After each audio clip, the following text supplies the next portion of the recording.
Good evening, everyone. Before I begin, I'd first like to thank the committee for allowing me to do this introduction. I finally get to give back a little to someone who has gone out of her way to help me over the last 8 years. You know, as you could read in her Bible, Dawn's a real Central New York. She went to Liverpool, graduated, Des Moines, graduated. And a lot of what she became later on in life is a reflection of how she grew up. Her father, Gary Curry, has always been a big part and a big influence in her life. He was a driver for Teamster Local 317, became an officer for the Political Action Committee. He was a member of the Salina Democratic Committee.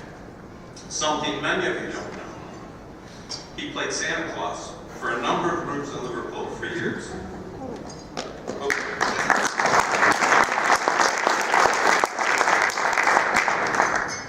But most of all, he was a very proud U.S. veteran. He believed in his country, he believed in his union, and he believed that we could make the world a better place if we all just stuck together and helped each other out. True democratic values. I don't think Dawn would mind if we would give her father, Gary Curry, a warm round of applause for all he's done for our community and our country.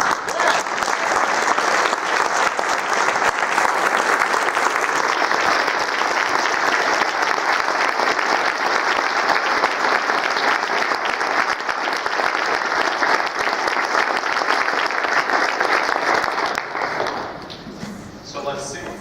I think Dad had Dawn working on the Salina Town Supervisor campaign when she was 8 years old. I'm sure she thought that that's what every kid does. She still can't believe that every kid 10 years old and older doesn't know you can't stuff campaign literature in a mailbox. Or they don't know how to roll up those palm cards and stick them in the doorknobs if somebody said, what are parents teaching kids these days? She was also a notable figure in what's become known as the Raucous Caucus in the town of Salina. It seems the Republicans got a bunch of friends and relatives to stack the caucus and select the candidates they wanted. The Dems protested and took them to court.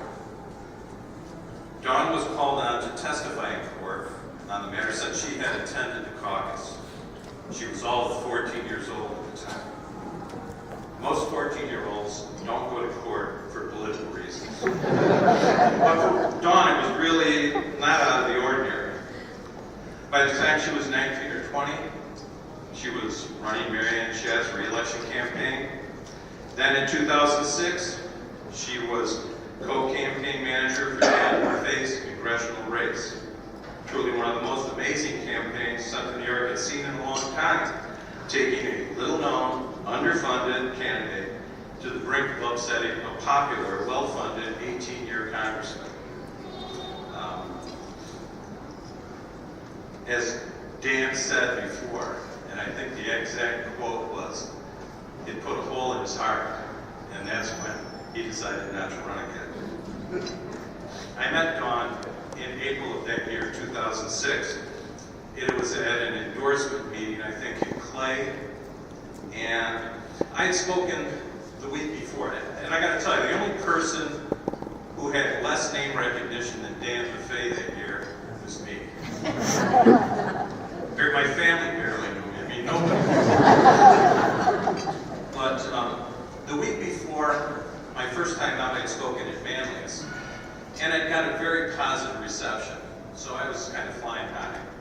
And I remember the meeting took place in a room.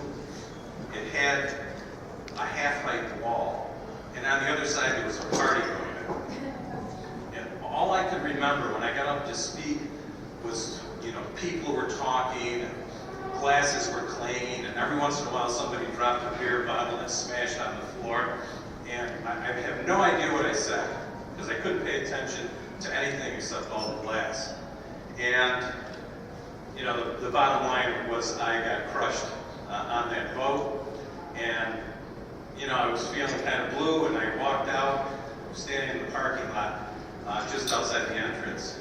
And Dawn walked out, and she looked over at me, and she said, don't give up. She said, we need good people to run for office. And, didn't quite heal my bruised ego completely at the time, but it did make me actually a little bit angry that I hadn't done better. So I worked from that point on a lot harder. I didn't give up, and things worked out. From that point on, Dawn's been one of my biggest supporters.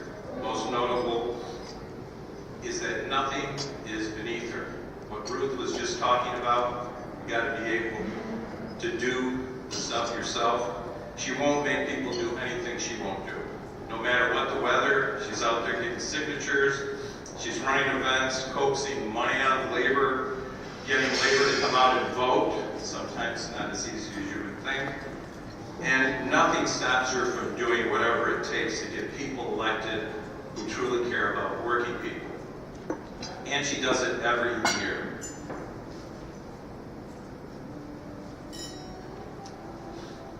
I could go on and talk about lots of accomplishments in her professional life. The fight in the Catholic Church over the workers at the cemetery. And a lot of people, I think, wonder, why are you making such a fuss over just a couple of workers? And I think, Dawn believes in that saying, injustice to one is injustice to all. She also fought with Canisius College over their refusals to give janitors a raise. We've got a raise in 3 years.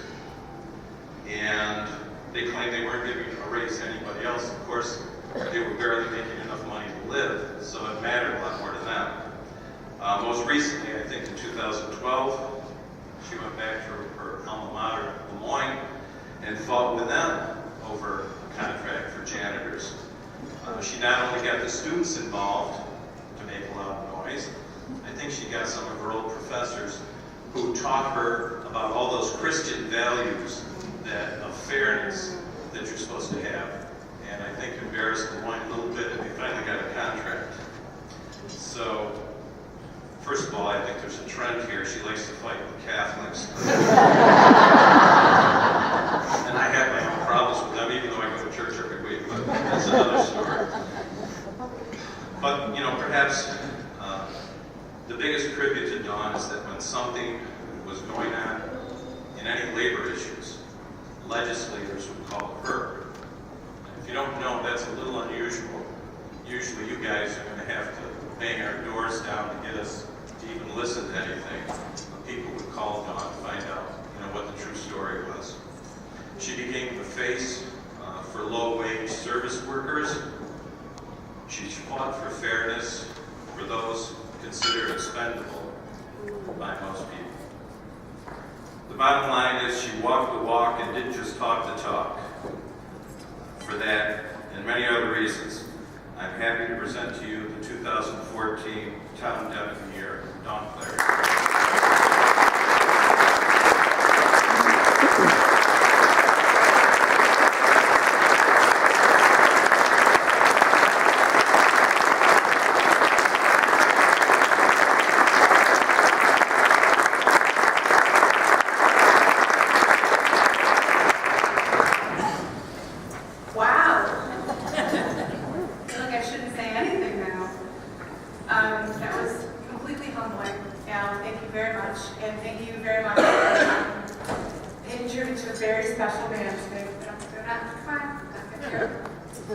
I want to first say congratulations to the other award recipients tonight, and thank you very much to the Onondaga County Democratic Committee for this honor. I also want to thank my parents for encouraging my love of politics from a young age. They allowed me to have my own subscription to Newsweek at the age of 9, and defended me when I brought that magazine to school for free reading time to the dismay of my teacher. I want to thank my father for taking me along when he was putting up yard signs and collecting petition signatures and teaching me about having a voice and giving back. This line of work and hobby, I guess we can call it, can be hard on those who love and who love us. Many nights and weekends are filled with campaign activities, and I have been blessed with friends. My best friend Leah, since 7th grade, is here tonight, so she's gone through most of these campaigns with me. And family who have stood by for many years and were patient with me when I often said, sorry, I can't, it's election season, but do you want to come phone bank or stuff some mailings with me? Without their support, I would not have succeeded. And I have many mentors, many of whom are in the room tonight, and some who are not. But I just want to say thank you to people like Kate O'Connell, Jerry Dennis, Joe Nicoletti, and Dick Farvalia, to name a few who have taught me so very much along the way. Your wisdom and guidance has meant so much to me, and I thank you for seeing my strengths and encouraging me to grow at times when I was only focused on my weaknesses. I was cutting my teeth on town politics, town of Salina to be exact, that when it taught me how important local government is to working families. After testifying at the age of 13 at a grand jury hearing on political corruption, I realized I had an opportunity to change the system and make it work for the people it's supposed to represent. I chose to dedicate my life and career to state and local government in order to help give a voice to workers who otherwise would go unnoticed. While I have been an official member of OCDC for 17 years in both Salina and Clay, I'm proud to say that I volunteered for more than 30. While I can no longer be a member of this committee, as I serve the governor, I will always be a proud Democrat.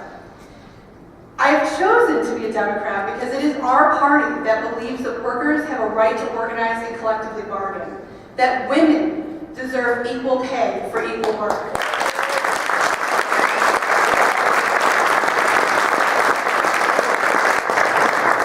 That Americans deserve affordable health care and that our elderly and veterans deserve to be taken care of with dignity. At the core, our party is the party of working men and women. We fight each day to preserve a middle class and to keep our children's dreams attainable. Many of my peers have given up on the political process and see it as ineffective. Today, we must continue to prove them wrong.